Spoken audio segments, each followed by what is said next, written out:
So what is a spiritual spouse? A spiritual spouse is a spirit that betroths itself to you.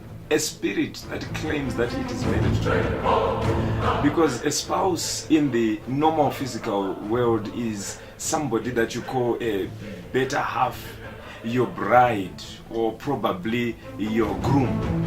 This is somebody you are married to. So a spiritual spouse is a spirit that marries itself to you.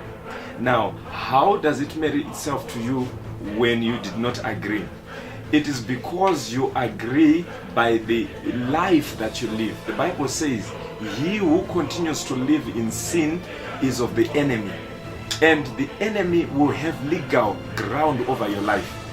Well, the book of Genesis chapter 6 verse 2 tells us that there were certain sons of God that left their original abodes and lasted after the daughters of humanity.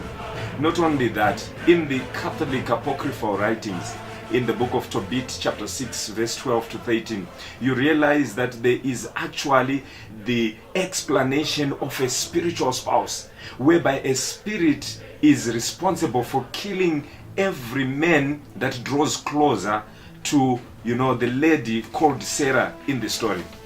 So a spiritual spouse is a spirit that comes into your life because of the opening of doors, spiritual doors in your life because of sin, and marries itself to you. That is what is a spiritual spouse. This is just a simple introduction so that you understand what spiritual spouses are. But in my next session, I'll be talking about the types of spiritual spouses.